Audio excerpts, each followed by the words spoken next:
So it was really a dark kind of feeling, and la, la, la, la, la, la. I just kind of followed the melody of the riff.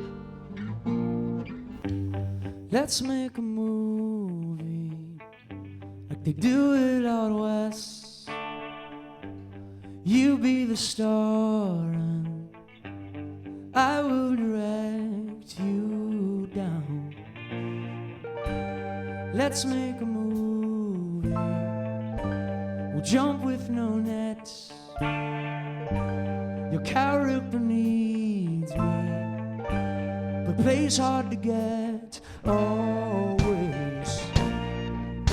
When you call my name, I will save you. This is where the plot becomes thick. There will never be need for a take two. Your first try is always perfect. Let's make a movie. The bright lights will shine. I'll whisper action. This is my little studio room here. And you will be mine always. Let's make a movie. We have all we need.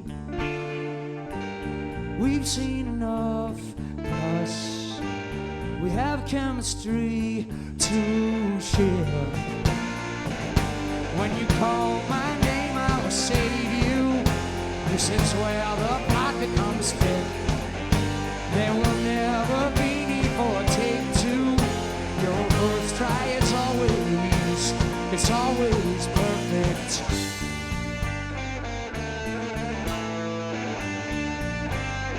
There's a farmer's market, which just poses a problem, and we're supposed to play here. My hopes are not up.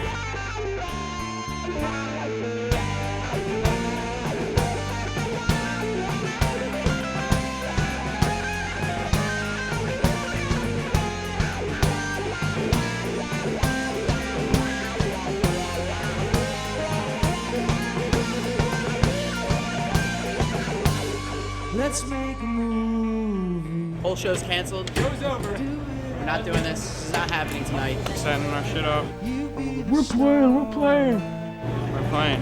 No matter what, concert will go on. There's a free concert here later.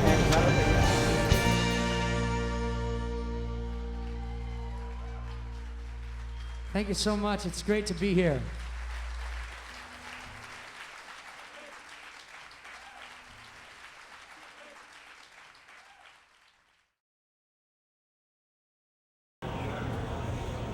All right, I think we're ready for a little sound check.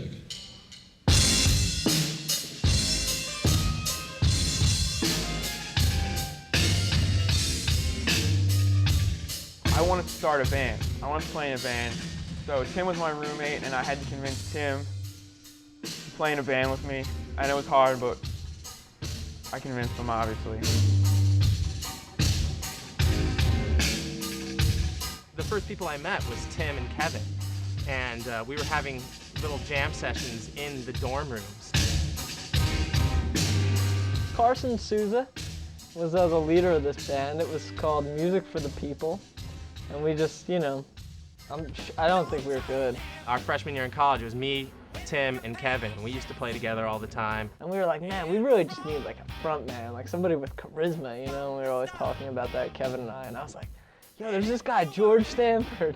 Tim's like, oh, I'm playing with George. I'm like, well, get George, you know, let's get a band. I'm like, yo, he plays trombone, but I know he'd be a great singer. And I met George the first night at a jam session at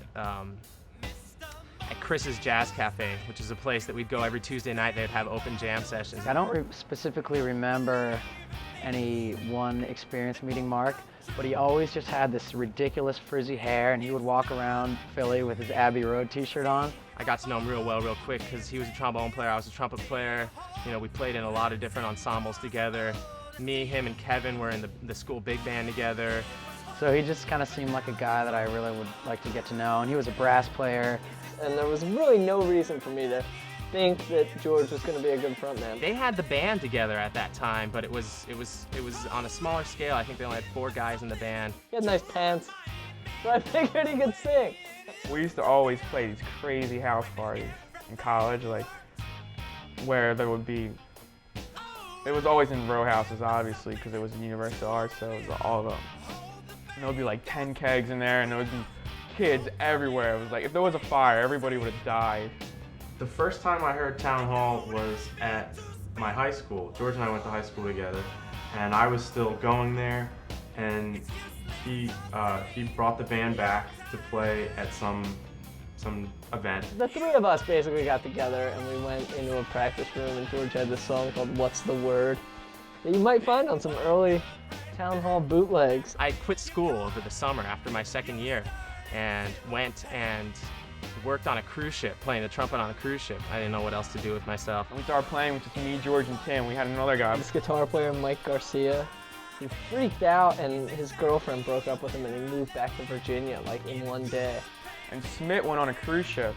Smith went away, and he was never coming back. He was going to be a studio trumpet player in California. And I think about 2 weeks before then, I wanted Smith to play in the band, so I had to call him and convince him it's pointless being a studio trumpet player this day and age, because it just doesn't even exist. Like, that's like, what, 1970? and when I got back, it was like, okay, you know, we got to fit Mark in somehow. And we didn't initially want Mark in the band because the Beatles had 4 people and we had 4 people. And we were like, we don't need any more people. We got 4. The natural thing for me to do was kind of just see where I could fit myself in, play some percussion here, play some horn here. You know, I was a bass player, so I even took a stab at the guitar. I guess I probably walked in on the jam. It was a tune that they just sort of stretched out in the middle, and there was like a little solo thing going on, and I remember walking out. I started playing music with Dave when I was probably 11 or 12.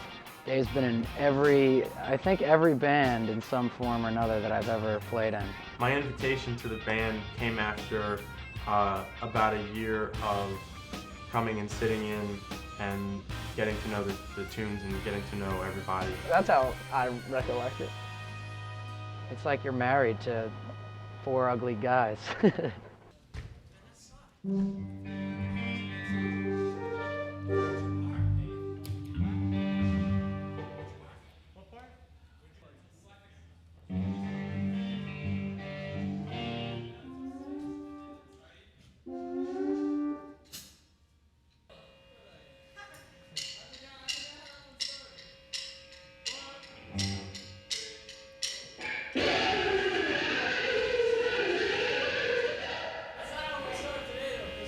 Right, you're gonna be playing. You're like 1, 2, 3. You're gonna start like 3, 4. Oh yeah. All right, so here's the horn. So 2 measures of a horn count. 1, 2, 3, 4.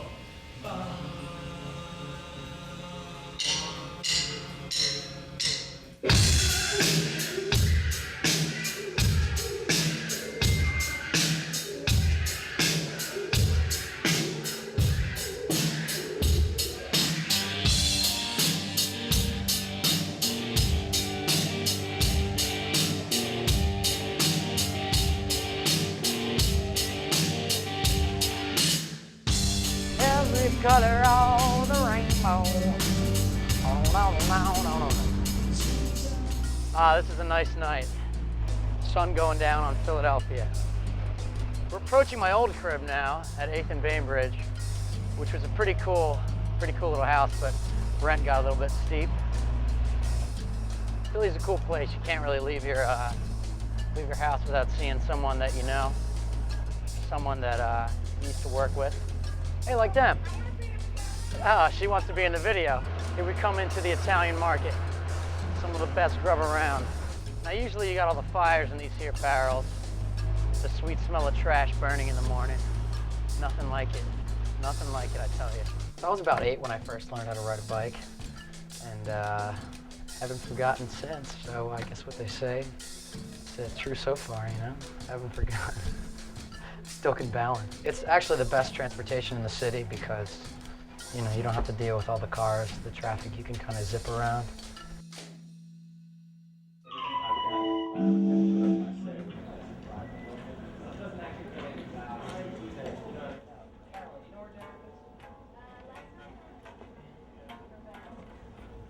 Right here, ladies and gents.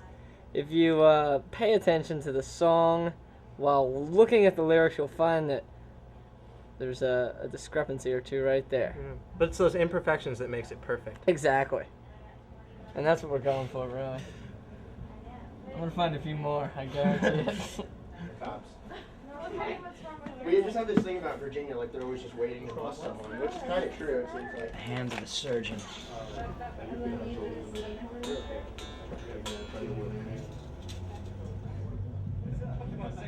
Like it worked. I was like, was a no-lose situation.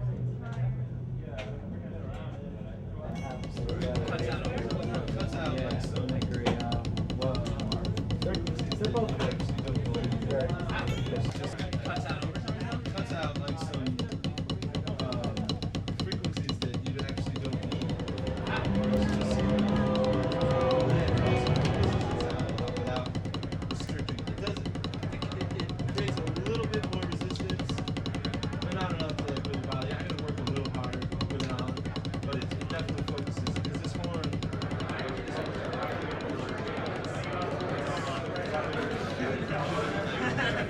I actually have another. Ani bought me a brand new Bach.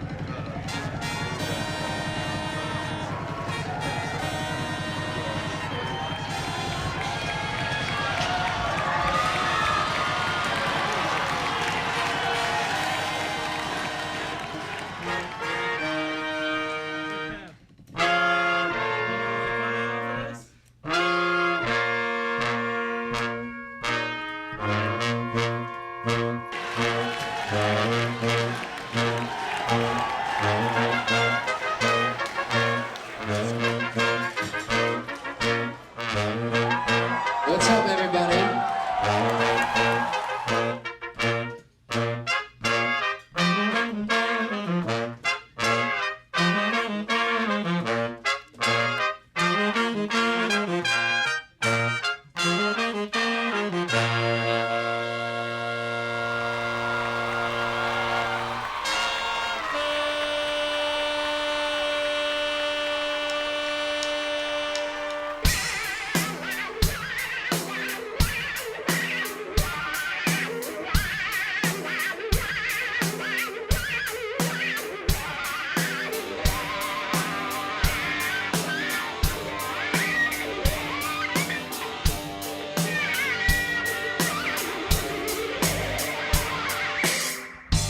Every color of the rainbow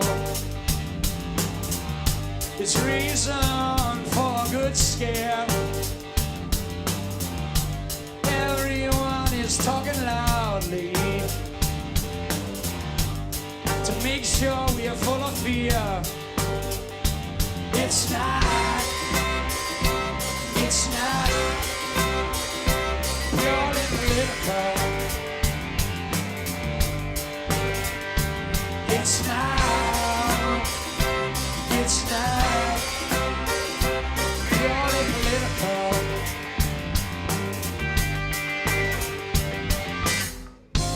When you're traveling on the highway, have your papers in your hand. When he pulls you to the side of the road, you better fulfill his demand. It's not purely political. It's not purely political.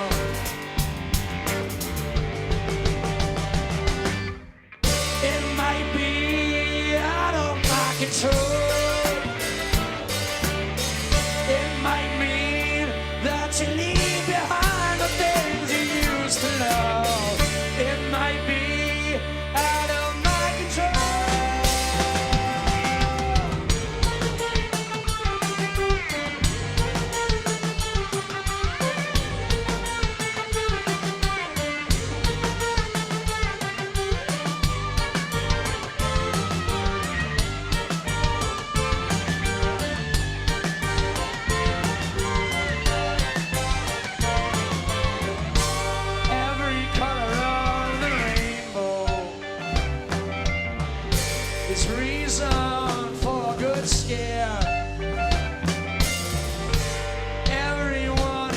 looking loudly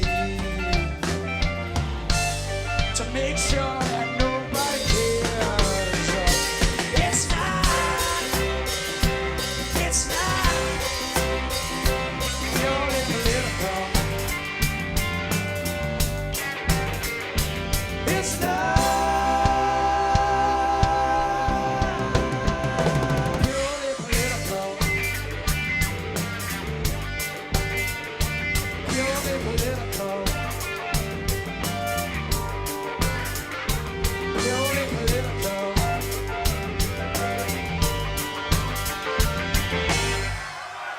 From rural Tennessee. Well, the freezer's Derek. working. Yeah, can you get them to fill that tub with ice?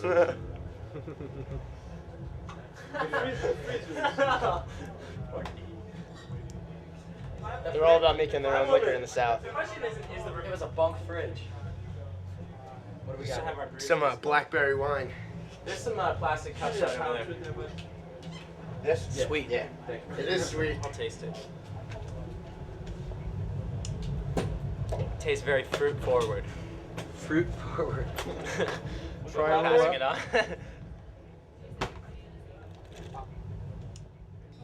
That's probably much too fruity for my taste. It's very fruit forward. Oh, really? Did you ever get a bomber? Incredibly fruit forward. All my friends did though. I love that. Yes. I still want to meet it. I still feel like I tried wine to term. spirit. It makes so much sense. good, man. It's like Everything's so fruit much more forward. natural. That's good Yeah, it is stuff, an actual bro. wine term, and I totally interpret it like when you taste a wine What's your name? and it's fruit forward. That means the forward, like when you taste the grapes first. I just turned off the Yeah, highway it's in like rural forward. Tennessee What's and forward? bought The that. fruit stuff. Oh, really? Yeah. Oh, so this is like someone's homemade wine. Pretty much. I mean, they have a winery and stuff. Oh, okay. It's not like I bought it off someone's porch. And good afternoon.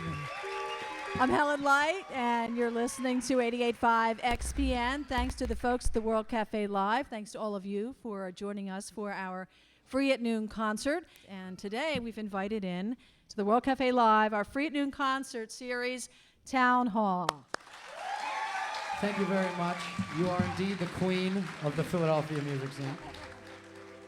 This tune right here is the title track of our album. This is called American Dreams.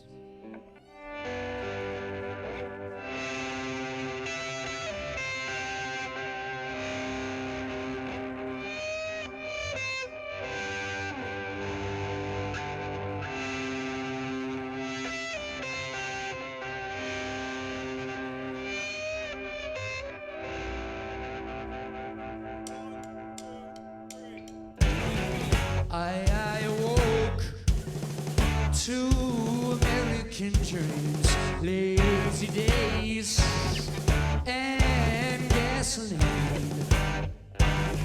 Take what you want, don't worry about what you need. American Dreams started as a record that I was kind of thinking of pretty much compiling, because everybody had all these really good ideas. TOWNHALL was starting to demo some songs for the next album, and before the album was American Dreams, it was just sort of a collection of songs from different members of the band. Mark had all these crazy songs, among them The Weed Man of New Jersey, Mucky Muck, and those were the first two songs that I really recorded like on a semi-professional sounding level, where I had this little 8-track reel-to-reel machine, and Mark and I got snowed in, and we were so fucking bored, and we were like, hey, let's set up a little recording studio in the side room, and you know, make a little recording. And then you know, the snow melted and everybody else came over, and we were like, hey, check out these cool recordings, and everybody was, you know, at least slightly impressed. But pretty much it ended up being probably about 3/4 of American Dreams ended up, you know, being those songs. And so we were like, hey, let's make an actual album instead of this funny little side project. The load was lightened very much by George Stanford's co-production. I think, you know, we work really well as a team, you know, kind of like, we kind of tag teamed it. It was like, all right, you take care of this song, I'll take care of this song, you take care of this song. And then middle of the way through it would be like, well, I don't have any more ideas for this song, so Just kind of flip-flop them, and it was nice. A lot of the recordings were almost exactly the way that we demoed them out.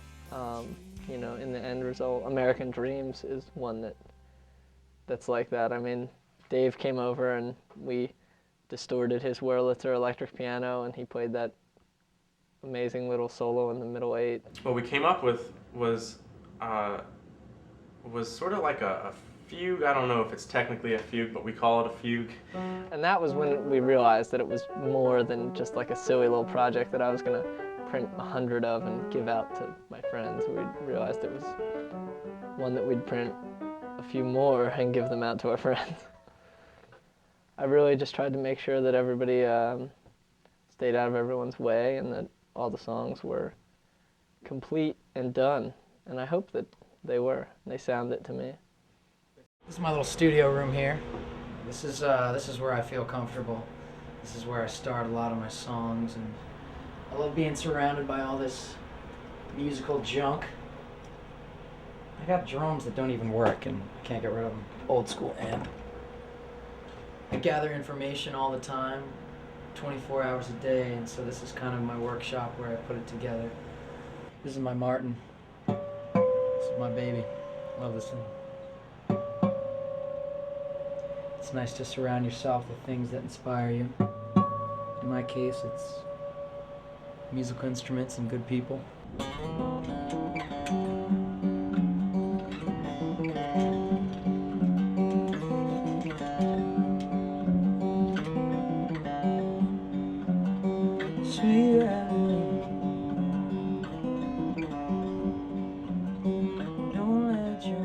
I draw inspiration from everything around me. If it's the people that are around me or stories that I hear, other music. Nobody's ever really figured out how to access inspiration whenever they want. I heard David Byrne from Talking Heads talking about inspiration as like trying to catch a bus. You have to sit down with a guitar and try your best every day to do what you do, or you're never going to catch the bus. You're never going to even be at the bus stop. And at that point, if you do your job every day, focus on what you have to do, learn your craft, then you'll be at that bus stop waiting. So if the bus passes by that day, you're going to be ready to catch it, you know? I've never seen anybody look at a painting and like freak out like I have when like someone sees a good band, you know? Physically, if the art form can physically move you and physically make your body do things that you usually wouldn't do, I think that's pretty cool. I am an apparel, sanitation, and spatial management technician. Someone comes in with a big old stinky bag of laundry. Step one to a successful laundry job is the gloves. I mean, you just don't know what people are doing with their time. I've seen some things in here that will definitely make you want to wrap your whole body in plastic. Now this guy's not too bad. I've seen much worse. He seems to somewhat keep it together. Not too many unsightly stains or otherwise. I'm gonna go all the way down to the end here. Let's see, we got washer 15. Now what you want to do, you want to grab a handful. Like this. Stuff it right in there, just like that. No problem. This is the first step on the way to being clean. Hold your nose a little bit so it's not incredibly disgusting. The next stop in the job of an apparel, sanitation, and space management technician is the trip of the wet clothes into the dryer. All right, here you go, my filthy little friends. Dry up. Dry up. Today I was doing a roof. I have respect for roofers, man. Because if I did that, I'll be pissed off all the time. It's a tough job. It's really hard. Music is a lot easier. It's fun because I'm learning building skills, which is cool, because that's a good thing to know, but I gotta get out of that, man. It's not me. I'm like a poser. I'm like the poser construction guy with my little belt and my 3 tools that I have. But in the beginning, it was rough. You know, you're just standing there. It's like 20 below and you're standing there trying to learn. Just trying to learn. My day job, actually I work here where we're conducting this interview, Milk Boy Recording. I'm a producer and engineer, and it's a great time. I mean, it's something I've always wanted to do, and ever since I was a little kid, right after I got an electric guitar, I soon got a 4-track. I pretty much gave up everything else that I was doing in my life when I discovered how much music, how important it was. I just was like, fuck this, and I started playing the guitar all the time. Because recorded music is the permanent thing. The live music is it's very temporary, and it it fades away and people forget about it. But a good record, everybody always listen to a good record. You can't always depend on the music to pay you. You know, I definitely can't. I never depend on the music to pay me. I've had all kinds of little stupid jobs. You know, cutting things and gluing things and everything. I can't even tell you how many jobs I've had. I've thought of many different business ventures. I thought of having a company called Smith's Dips, and I was gonna have hummus and salsa and whatnot, a whole bunch of different dips. And then I thought of getting into the decal business for a while. That was a very short time. And now my newest thought is, and I think this one's a good one, I've been thinking of good band names. And what I'm gonna do is I'm gonna approach bands that don't have very good names. They may be a decent band, but their name is, and I'll tell them, your name is what's keeping you back. And I may suggest, I have a list of names, we can work on a price, we can work it out, depending on which name it is. Some names may be more expensive. So a band that's named, I don't know, Flower Stem, I may say, hey, you guys may go a lot further with something like Spaghetti Beard or Taco Jacket. And then I'll charge them like, 60, 70, 100, 150 bucks for it, and they go off, they have a good name, for a minimal investment that lasts throughout their career. I feel like a name is probably the most important thing in a band, and no one's got a business right now selling names to bands. So, Butthole Syndicate, Robot Donkey, Performance Dan. All names in my mind which would kind of have a ring to them. A name's got to have a nice ring. Town Hall, you say it, Town Hall.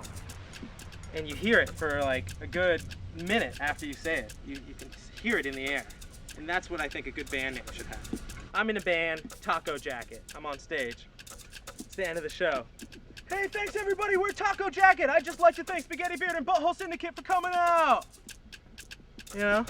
And they're like, whoa, that sounds awesome. And they buy it. And I'm not scamming anybody, they're good names. Town Hall. Town Hall. Town Hall. Town Hall. Town Hall. Town Hall. Say it. Say it. Say it. Town Hall. Just say it. Town Hall. Town Hall. Town Hall? Town Hall. Town Hall. This is ridiculous. We ran into some guy in Rittenhouse Park, and he was like, he had a sign that said "free advice." Oh yeah, we're like, what should we name our band? He's like, well, here's some ways that you can think about it. We're like, thanks a lot. Fucking hate it. So we shook him down and said, we need a name, punk. No one was around. It was the summertime. Kev was, as usual, just kind of like looking around his apartment, right? He just kind of like likes to like look around, see if he can discover something that wasn't there before. And he calls me up and he's like, hey. And obviously he was looking through his CDs because he's like, how about Town Hall Concert?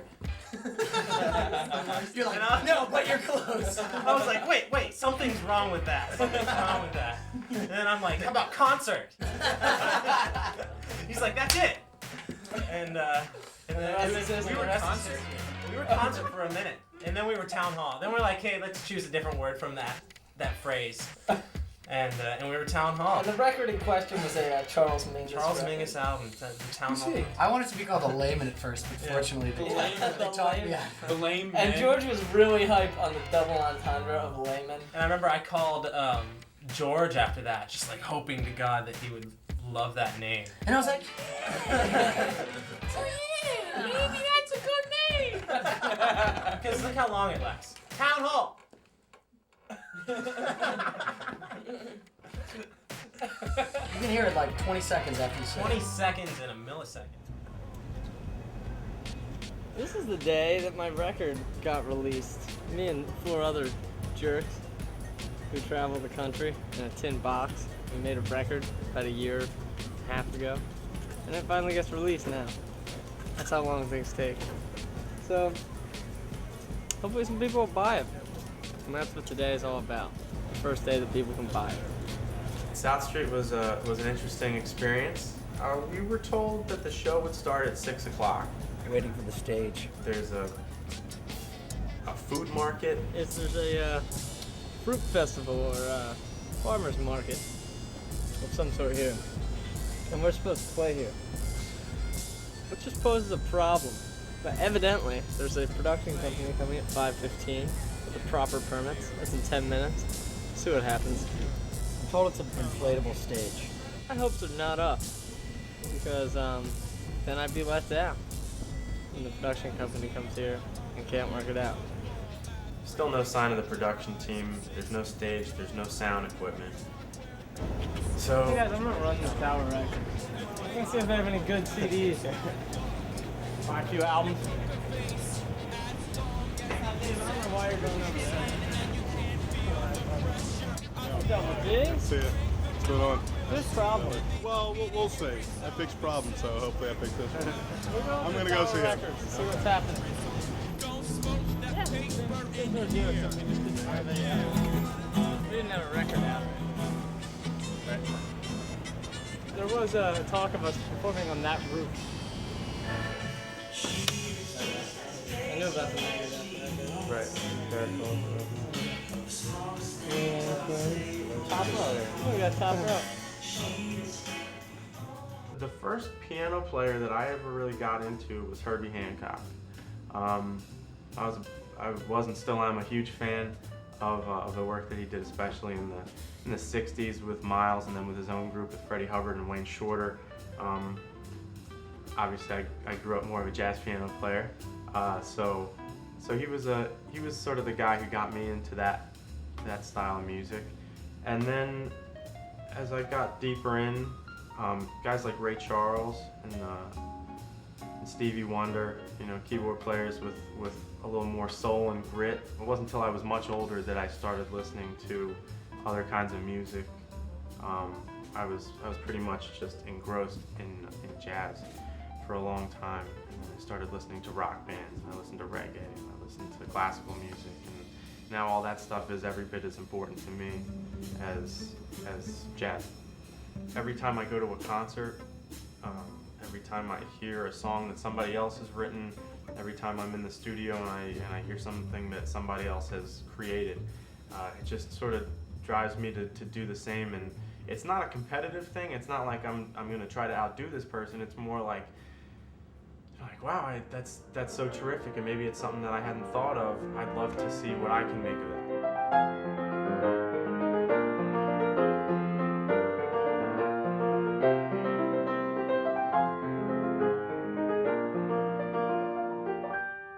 So it's good to be around other creative people. That's definitely a good driving force. My first favorite drummer was probably John Densmore of The Doors when I was like five or six. Then I got to a certain point when like alternative music was out in the early 90s. I was more into like rap, because I was a white kid from Northeast Philly, and it wasn't ghetto. So I was playing in bands like they were playing like rock cover songs, but I was listening to hip hop and like Outkast and like NWA and Eazy-E and all that. So that came through, and that was always cool because none of the other kids could groove. And then I got into like Primus, and like I was way into Tim Herb for a while. And then of course you get into the Beatles and Zeppelin like every other American kid. I didn't even like the sound of real drums. When I appreciate it now, like Nirvana and Soundgarden. And after the fact, when I got older, I got into like Alice in Chains, and I was really into them and that kind of stuff when I was later on. But when I was a young high school kid, I hated it. My dad would be watching MTV and be like, "This is so cool. These bands sound like they're from the 60s." And I would just be like, I don't even think about anybody else. I just try to fit in. It's just someone like you playing music. now. I don't really look up to anyone. The electric guitar was certainly my first passion. It was like when I was 12, that's when I was like, all right, it's over. It's all about the guitar from here on out, you know? And that's when the grades in school went from A's to F's, and I stopped going to school, really. It was a good time in my life. Yes, I do recommend not going to school, unfortunately, for all the parents out there whose children, for some reason, like my band. No, I dropped out of college, not high school. Yeah. I think most people know that Sam Cooke's my favorite singer in the world. Most people that know me know that, at least. What's something non-musical? I don't care about anything except for music. I would get into periods like maybe I'd just listen to the Talking Heads for 6 months or something, but there was never really a period that was very long in my life where I only was like, wow, these guys are it. I mean, I'm sure I sound like somebody, but I don't know who it is. It's probably somebody who has the same sort of smorgasbord of influences that I do. And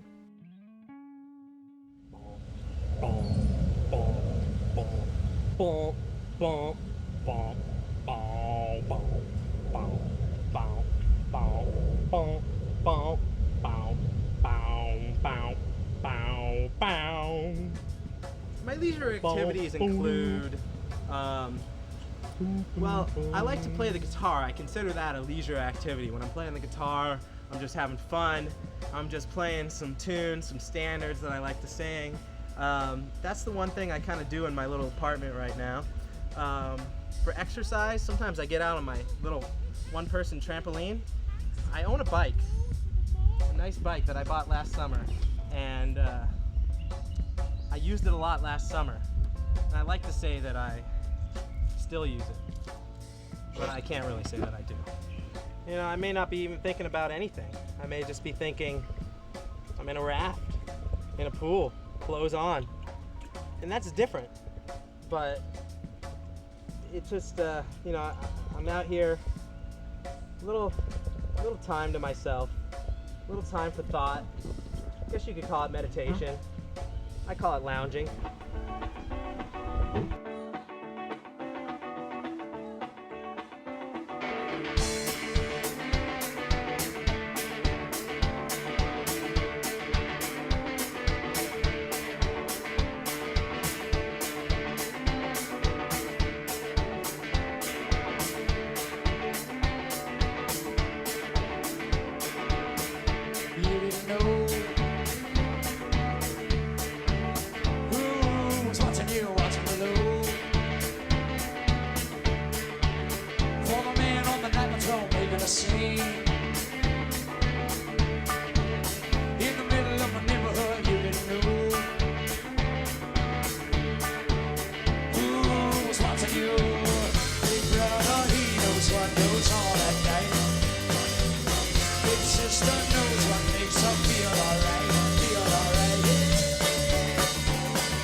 big sister sits so nice you won't believe it.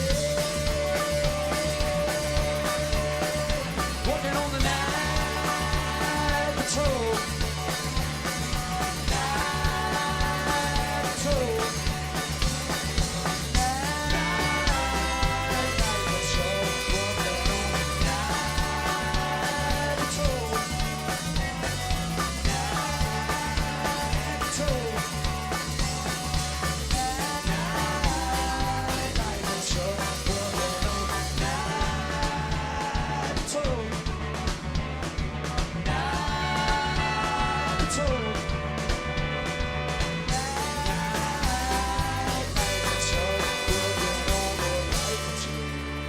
Oh, if someone screws up in a song, that's never a good thing in this band, because everybody knows it.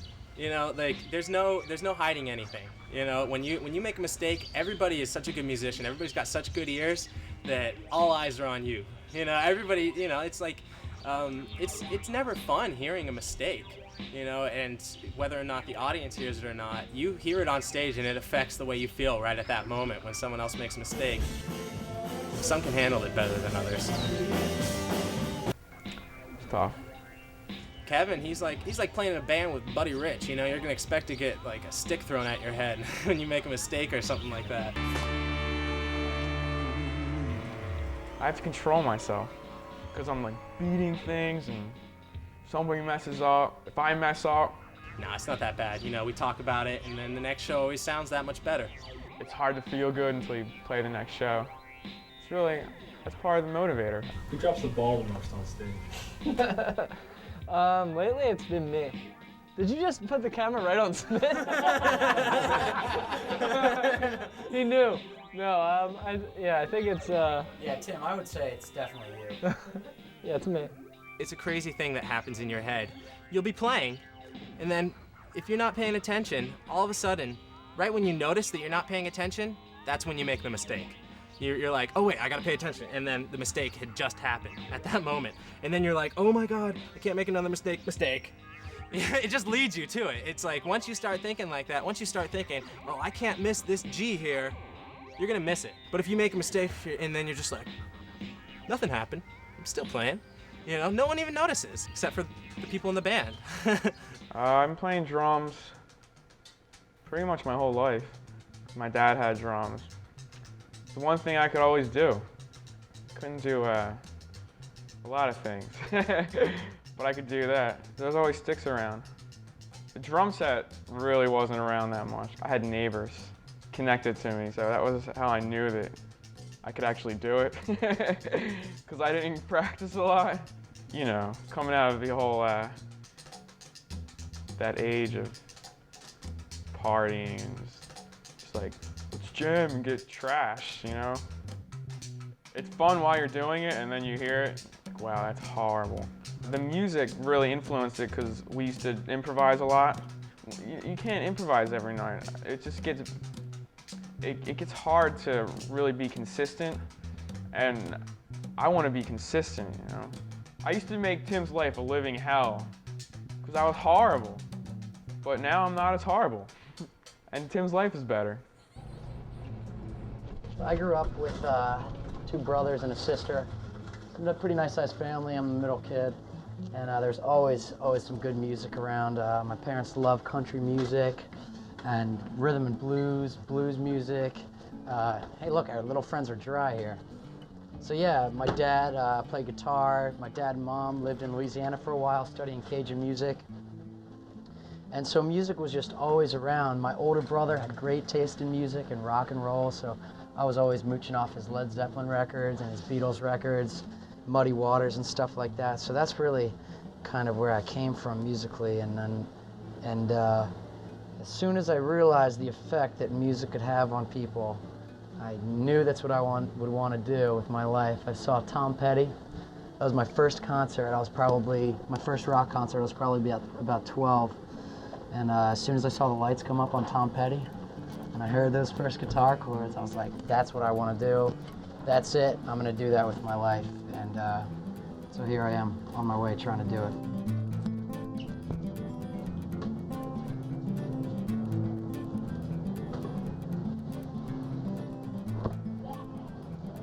Look at this technique. A couple months ago, I was folding impaired. So it's really like a couple steps to this process. You take the item of dry laundry. Some people, you learn a little too much about them working at the laundromat. You give it a good shake, then comes the flattening. You fold it over, you pull out the crotch. Those are definitely some of my influences. Paul Simon, Bob Marley, the Beatles, Hank Williams. I love the early country music with the great storytelling. I love all that stuff. To me, I found the quality. I enjoy so many different kinds of music, and I draw influence from so many different kinds of songwriters and musicians. And to me, what does this kid doing? Yo, buddy, no climbing on the machine. The ball went over? All right, if I get it, you gonna be good? I gotta climb over this machine and get the ball here. Oh yeah, I see it, I see it. We got the ball down here. All right, be good now, buddy. Rascals. People probably do hear some Beatles because those are definitely a big influence on me, especially songwriting-wise. What do I tell this kid? Hey, buddy, chill out, please, okay? Remember we shook? No, speak the Spanish. No más, okay? Any of these things? Crayons? Muchas gracias, amigo. He's a good kid. We're supposed to be on stage at 6, which is about. We're supposed to be playing in about a half hour, and we still have instruments in the cases. We need electricity as well. Beginning to develop into a problem. It's one of these stages that just unfolds, I'm told. So about an hour passes, the sound guys finally show up. There's about 8 sound guys for 8 channels on the mixer. So you figure we're in good hands. As far as I know, there's not actually a stage every other time. It's just been on the ground. So I assume it to be on the ground about 3 meters in, 2 or 3 meters in, depending on who's doing the production. Parking meters, not metric meters. Yeah, parking meters. So hopefully we won't be playing in Tower Records, which is the other option, which is very small. Times change, and that's why they have Sharpies. It's legit for the next hour. Yeah, you know what I'm saying? They issued too many permits as a food market, so even if we had a stage, I don't know where the stage would go. Well, they said that they're leaving at 7. They're leaving at 7. That's what they said. Yeah. So if they left at 7, I'd put the event more towards 8. Yeah. Make some kind of big sign. I don't know if we can get them to move like some of these trucks or move some space. And 7:30. I think $20 concert. It's a free concert here later. So far, so good. We just about ran out of these guys. So, do you have any more? I feel like as the new guy, We just need to mark them up. I have a bit of a responsibility to sort of show my my enthusiasm and my loyalty. How you doing? This rock concert here, free concert, 7 o'clock tonight. How you guys doing? This is a free concert. How you doing? This is a free concert. How you guys doing? This is a free concert today. Free concert on the corner. Free concert right here, and it's free. Am I gonna be in the movie? Free concert. You'll be in the movie. So to be able to do little things like that, you know, whether it's promoting the band or organizing something for a rehearsal or driving the van, whatever it is, you know, I'm more than willing to do it. It's like opposite, like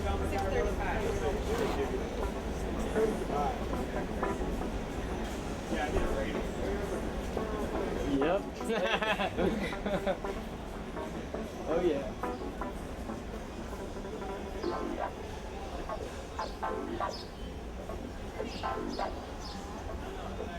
Why am I wearing this shirt?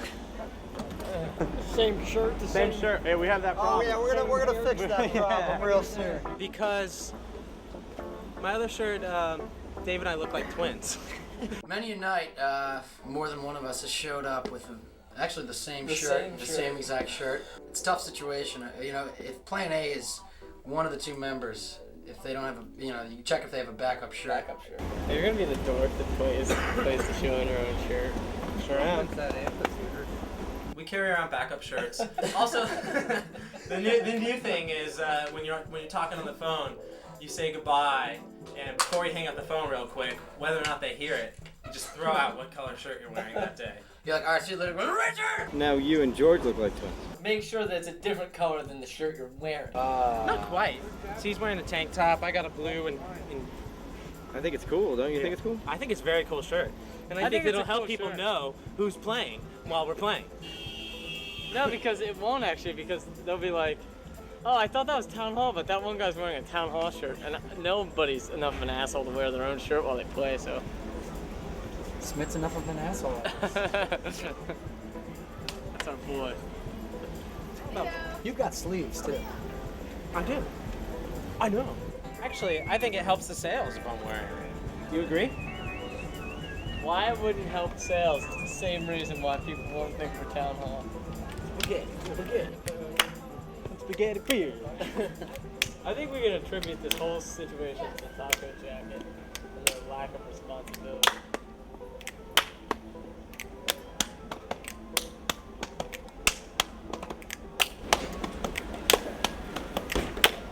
Take it down the stage. Whole show's canceled. We're not doing this. This is not happening tonight.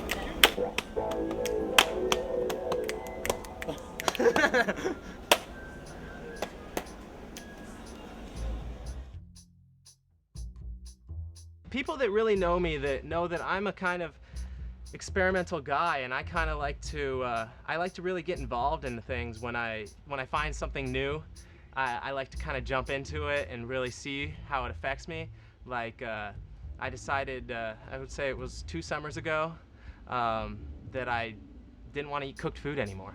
These guys thought I was nuts. And so I did it. And I went 3 months and I didn't eat any cooked food. But then I got back to eating for fun, and that was more fun. I'm a vegetarian. I don't eat meat because I don't believe in killing animals. I don't kill flies or gnats or mosquitoes, even if they bite me. I'm a big foodie. I like eating food. I like making food. I like smelling food, looking at food, tasting food, similar to eating food. I like displaying food, eating it.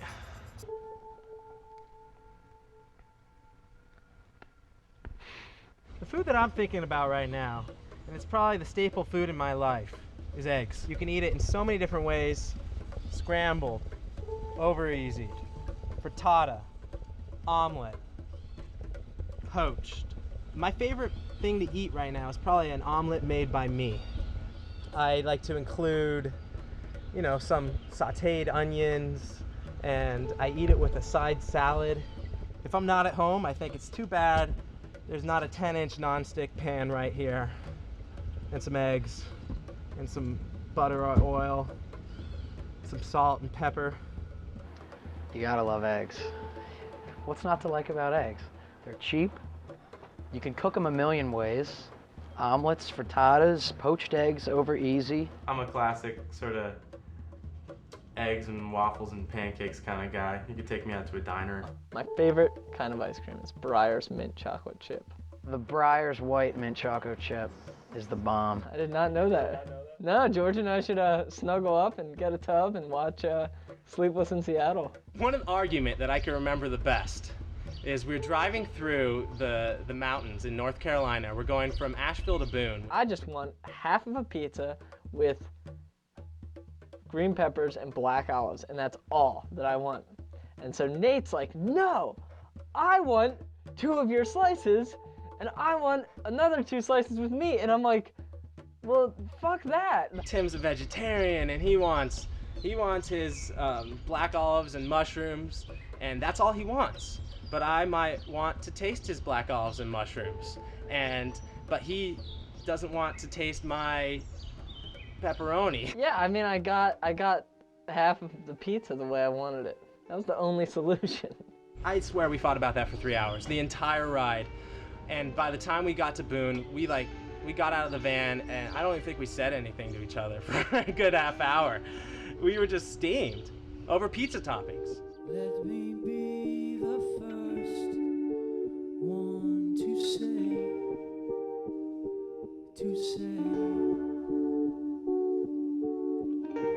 that I have felt to communicate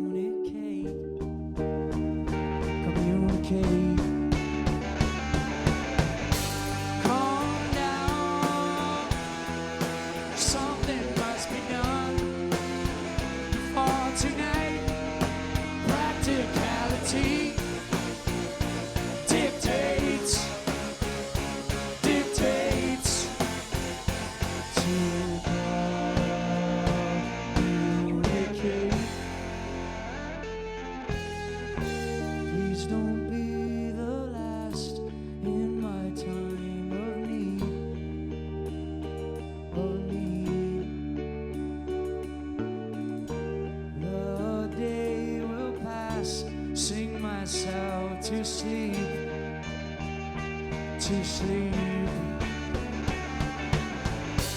Wake up, something must be said to find the sound. Inconsistency will take, it takes. So communicate.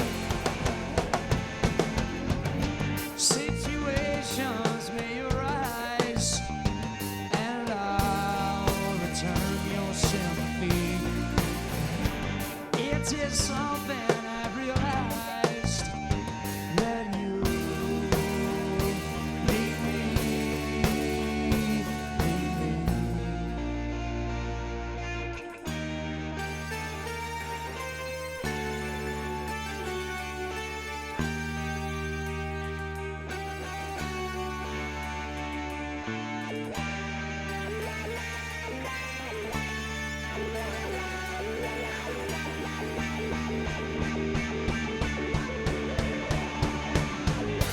Calm down, something must be done before tonight. Practicality dictates to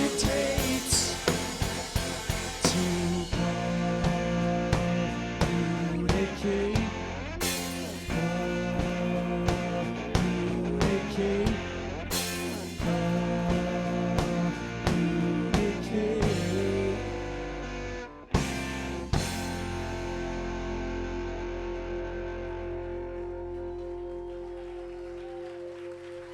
Thank you so much. That's called Communicate.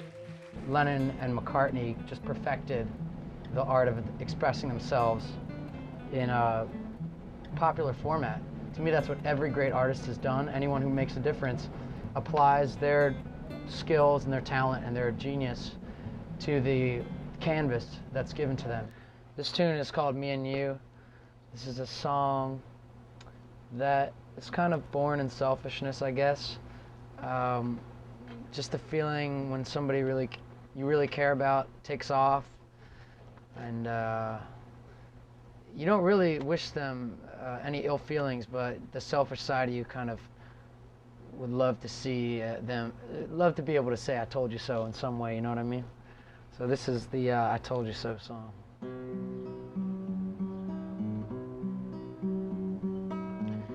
You have some friends that can't be trusted. One thing I've found is that there's no one way that songs begin. The genesis of a song can come when I'm walking down the street and a line pops in my head, like a funny rhyme, something like that, and I just keep pushing it until it develops into a phrase which might end up meaning something. A lot of the songs, when you start them, they don't really mean anything, and you don't really know what you're writing about until the song is done. You say these things I can't believe in. You stay just long enough to leave me. Sometimes it'll start with a riff on the guitar or just sitting down at the keyboard. One day you might sit down at the guitar and you can feel the energy pulsing through you, and it sounds so good that it makes you go to the next chord and think of the next lyric. Sometimes it just feels kind of dead some days. So I think it's important not to try to force anything. It comes at you from every angle and you have to catch it. You have to catch every angle. You know, you have to keep yourself open to the inspiration so you can catch the bus, get on the bus. In you, that's just the me in you. The goal is to have everybody on the same page about the message of the song and what we're trying to make the song sound like. And then everyone says, okay, maybe, you know, this 2 measures at the end, you know, it shouldn't be there. Maybe it should be, you know, at the top or what. Everyone puts their 2 cents in terms of arrangement of the song, and there's no set rules, you know. Like it's a sketch, but it's an outline. Instead of hearing someone play acoustic guitar and sing it, you get an outline, so you really know it's there. This group of musicians who I guess believes in the songs that I'm writing enough to to take my information and run with it, you know. And everybody wants to be on the team. It's a good feeling all around, whether it be when you bring a song to us or when like Tim's working on something in the studio. It's like I completely trust everybody's musical taste. I enjoy that about this band. Everybody's got such good musical taste. We have to flag each other sometimes, but usually we all know when something really doesn't sound right. Yeah. Nobody wants to suck. That's the the bottom goal. line. No one wants to suck. Actually, I've been secretly making you guys suck.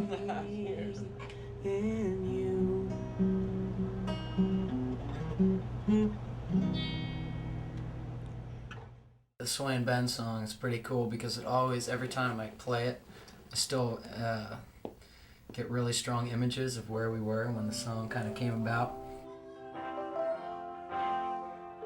St. Lawrence, Missouri was where we were actually playing that night. We get out of our van. We've been driving for hours and hours and hours through Kansas. If we build a fire. So we're tired as hell. We'd already sound checked. We had 8 hours to kill before we even performed. So we're like, okay, what the hell can we do? And we're asking like the bartender or something. And she's like, oh, you know what? If you go about 30 miles down the road, you'll see this grill. And you can grill your food on the grill. We're like, all right, that sounds like a fucking blast. We go, we drive all the way out to this. We had to cross the state line from Missouri to Kansas. There's nothing around. It's Kansas, okay? We made some French toast and some Campbell's soup that we boiled in the can. And we felt like real hobos, and it felt really good. Tim kept playing these chord changes, which just matched the scenery perfectly. I knew when I heard him playing it there in Kansas, on the side of this hill, on the side of the road, on the side of a cliff, that wherever I went, I would always be able to picture Kansas when I heard it. And that house. And that house on the hills. Oh, that was so fucking It was very kind of just a spooky vision of America right there. If we build a house, we'll stand out to the wind. I had these words that just fit perfectly, and the melody wrote itself. The song just says what it says. It's a good song. It's short and sweet, which is why it works so well in the album American Dreams, I think.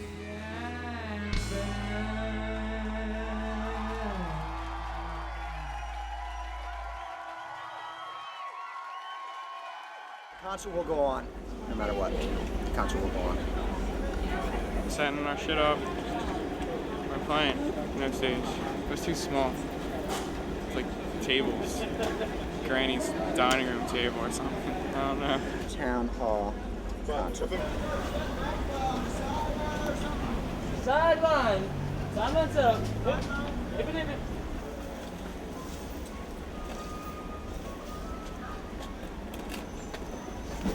Here we go.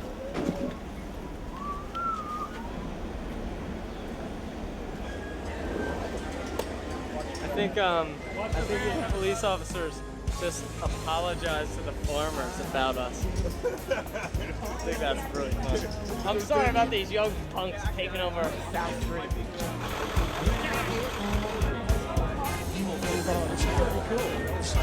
Hey, aren't you? I couldn't think of it, and I was like, no, never met you. He's like, well, how long you said you're gonna be in there?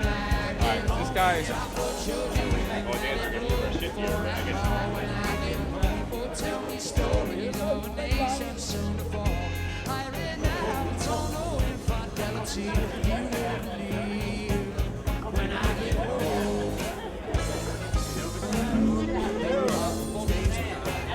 I feel as empty as a cup.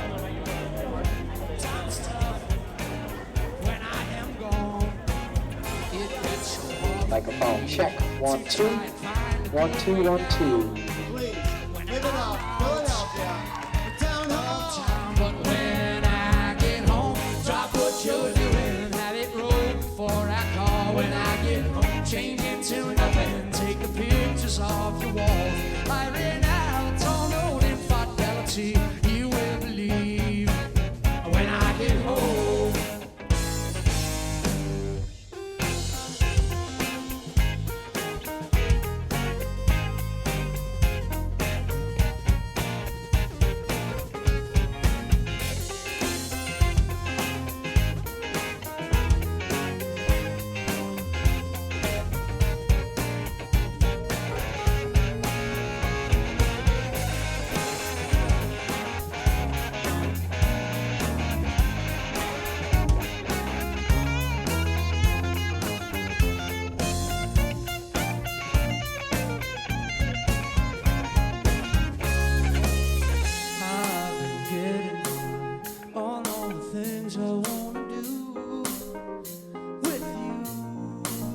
when I get home.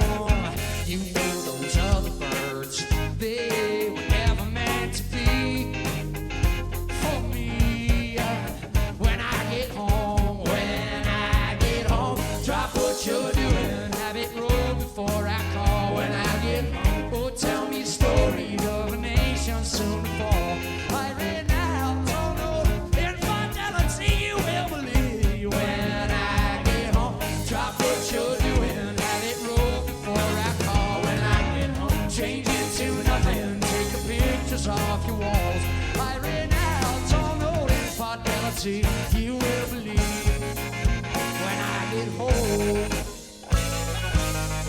when I get home.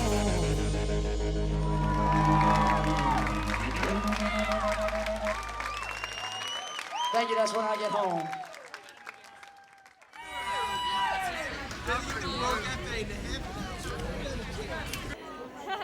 What did you It's think? my first time. Yo, man, yo, you guys gotta try. It's different, but I like it a lot. I love it. They switched it up a bit. Probably someone else, one of these guys might play with me, but I might just... George, not Schmitty. Yeah, I don't know, actually, probably Town Hall rocked, always a good time. Every show, every time, always a good time. You gotta be there at Town Hall, man. See it, believe it. It's real, it's happening now. They're so musically talented, man. It's like everything at once, you know? It's like the fusion. And George and Tim and Mark and Kevin and Dave, they're all so great. I love it. I'm a long-time fan, so I've been talking about it for a while. Awesome. Telling anybody about this.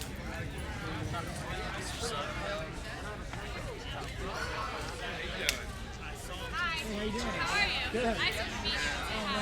It's my first time. Oh, really? My friend's like Peace out. She brought me this concert.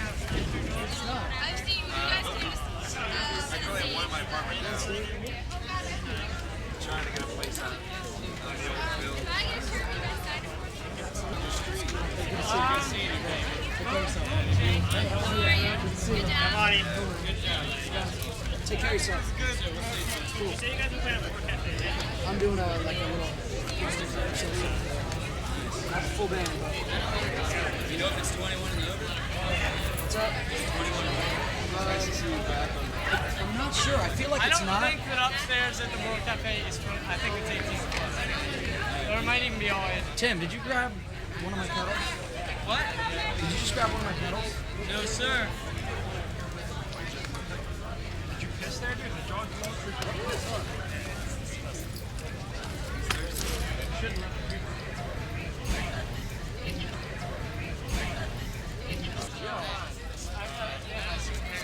Yo, did someone just gank one of my pedals? I don't know, dude. You probably already have. That's mine. You can go try if you want.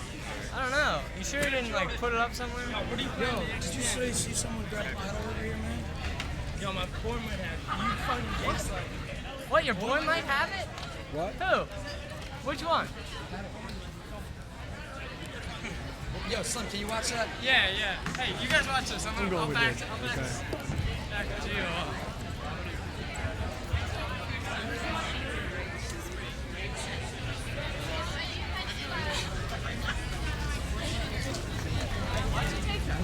You gave it to him. No, I didn't give it to anybody. This is my shit. I swear to God, I was gonna give it back. All right. I swear to Yo, what are you playing today?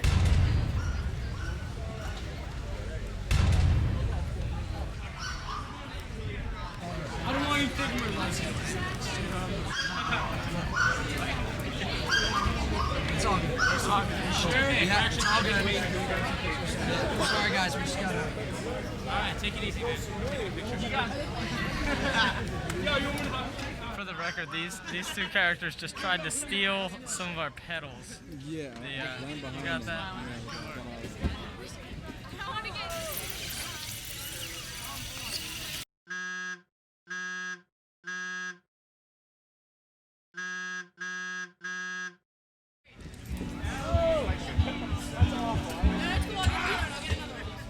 In terms of how Town Hall works, it's a pretty democratic process.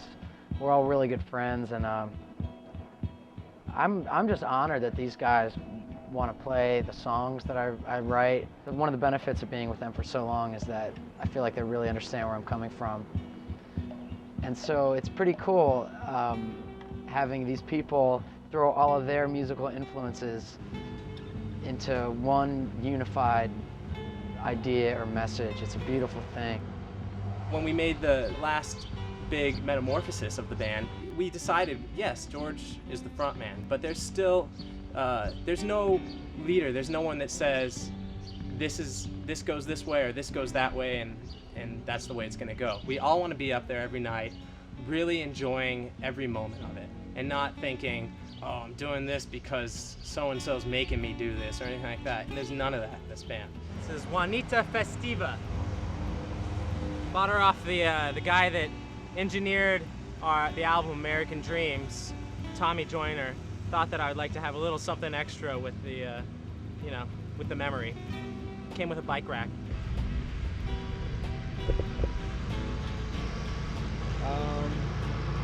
Well, I left it 10 of late, of course, because I'm not good with time all the time. And got my car. I didn't even get a chance to walk my dog. Poor dog, horrible owner. Well, it's not my dog. So I had to get gas, yada, yada, yada. Traffic.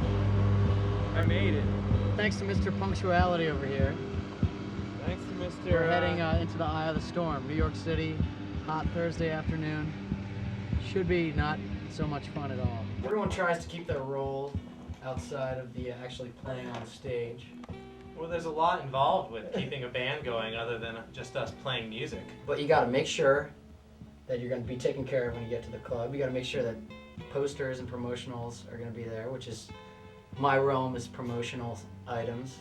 Typically what happens is there's no street spots left in front of the club, so you end up having to drive around for a half hour trying to find a place to park this thing. So that's what we're looking at right now. Probably 3 to 4 hours of traffic. Show up at our gig late. They're having a party for us there early tonight, and looks like we won't be in attendance. Oh, what time's the party? Yeah, there's the pre-party. I like to find out what time we have to be there. Write the set list. Kev is the Scrooge McDuck of Town Hall. I handle the monies. He's the paper man. Through the basin. This guy writes all the checks. He keeps Town Hall from going bankrupt. Strime plays it cool. Yeah, my job so far has been to show up on time, I guess. So far. Punctuality. Yeah, I'll tell you what my role. Where's Strime? He's coming. We gotta hit the road.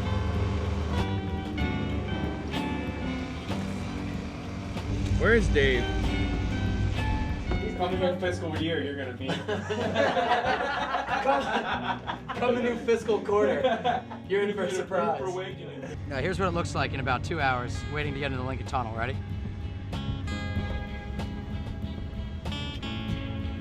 I gotta go to the bathroom! He's moaning over here. There's a couple of goals for this band. I think part of it is like the personal goal of all of us want to have a career in music and be able to be comfortable doing this. And then I'd say another goal is the musical goal and just getting through it. We want to always be playing quality music, and we want a lot of people to like it. More so than a lot of people liking it, we want to like it. If we don't like it, then we got some serious. If we don't like it, then nobody else will. Yeah. We want to always enjoy playing this music. That's the bottom line. And I love it when it evokes a positive reaction, and I love it when it evokes a negative reaction. Yeah. I love both of them. I always pose the question to myself, would I buy this record? You know what I mean? And I think for the first time with this most recent record, I would in fact buy this record, and I think the next one I would listen I to might it. I might even listen to it. Yeah. On our way to New York, only 45 minutes late.